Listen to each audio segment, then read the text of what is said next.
y'all ready for Love After Lockup? I'm gonna be doing my nails. So let's get into it. I got something to do, so I don't know if I'm gonna be able to finish it, FYI. But I'm gonna finish it when Y'all gonna get it. Be patient. Let's start.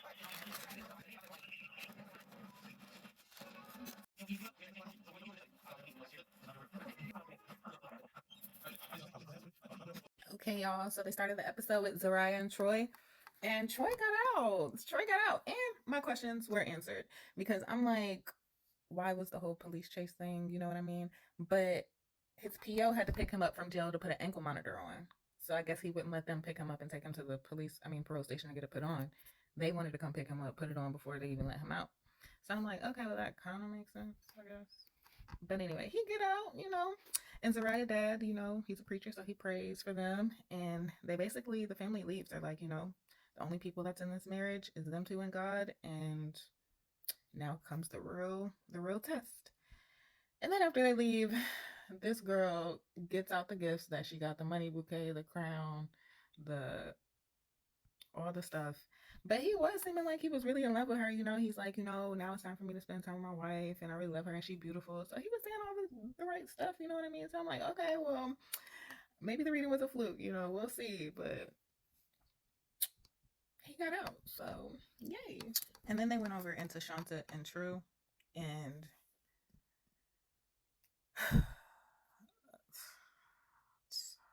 so Shonta is at home in the morning. It's the morning after her and True, did the nasty. So he disappeared. And she calling him, he won't answer the phone. And then they flash over to him. He with his sister. But he telling us that he don't have to answer the phone. He can do whatever he want to do. And I'm like, that's single people behavior. And that's why I'm single. I mean, I feel the same way, sir. And that's why I stay single. Because when you're in a relationship, you have people that want to know where you are. Okay? That's part of being in a partnership. Okay? So that kind of pissed me off with him. I'm like, what? You got this girl literally like spinning in her head, and you're like, I ain't gotta answer the phone. And you see her calling you. We see you see her calling you. Okay. So then he with his sister buy him like a watch, I think, or something, for a gift, like a get out of jail gift.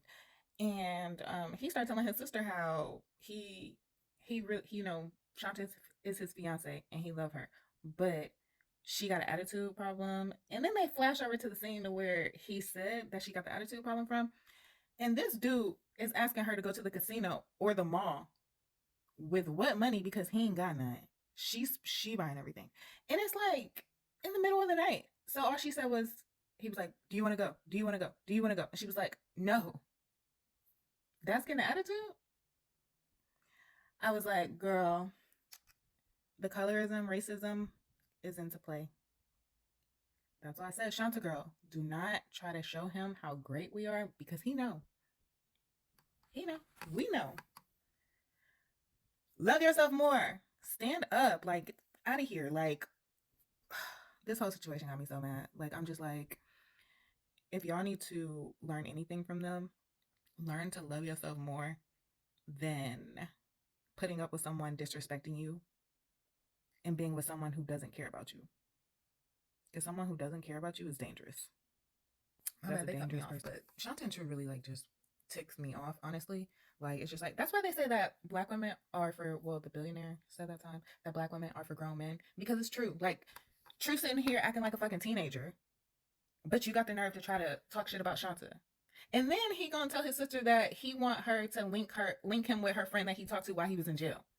And then they flash back to Shonta asking him, was he talking to anybody in jail? And he said, nah, you ain't got nothing to worry about. That's not grown man behavior. Like, I'm sorry. Like, Shonta girl, cut him loose. Go find a man.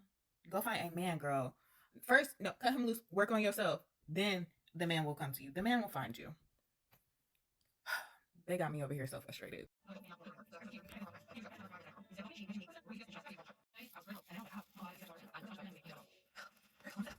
All right, y'all. So they come back with Julian and Christine. And Christine, mama, and her family kind of got me mad. Because I'm like, who needs enemies with a family like this? Like, okay. So they come back, they in the car, they driving. And she talking to Julian about her kids basically, and how it could be stressful coming up and stuff like that. But then she flashed the thing and tell us how what she was telling Julian too, how she went to her family for help. Well, she wasn't really close with her mom. I guess her mom never wanted her, so she lived with other family. Then by the time her mom actually wanted to like be in her life, she kind of didn't want to go there. And then she got on drugs and stuff like that, but she tried to go to her mom for help. And why her mom go to CPS and work with like the baby daddy to take all her kids from her? Like, that's so messed up. Like, she's reaching out to you to say like, hey, I tried this, now I have a problem and I need help, and y'all take her kids from her? If she would have never said nothing. And so she was like, that's why when she went to go rob the bank, she like really didn't care. And then like that makes sense now, you know what I mean? Because I don't know, I just feel so bad for her. I'm like, with family like that, who needs? And so she's telling them how she tried to reach out to the baby daddy, and I guess she got twins too, and they are not letting her see the kids. Like, they are not letting her see the kids.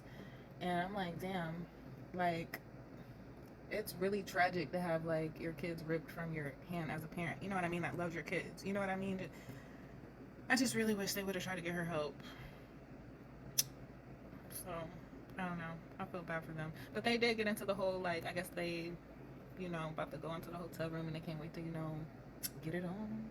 And yeah, all of that. So I'm like, okay, but I'm still stuck at the your mama did what?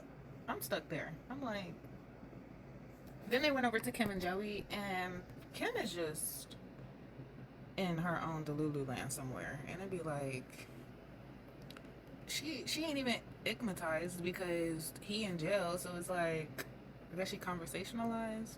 I don't know, but she gonna get on there and try to tell us that he only dates, he only used to date, like basically drug addicts and stuff.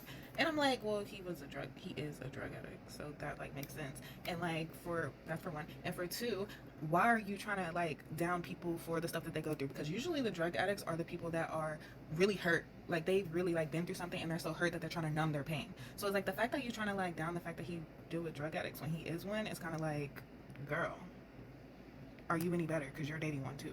So it's like, what? So she trying to figure out who the person is that sent him the message of her cheating, and she think that is one of the drug addicts. And then it's like, and then she wakes up the next morning to go pick him up, and she throws up because her nerves hit her, and then finally common sense hit her, and she like, should I be with him? There is a possibility that he could relapse. All of the stuff that people be telling, you know what I mean? All the stuff that people been telling her.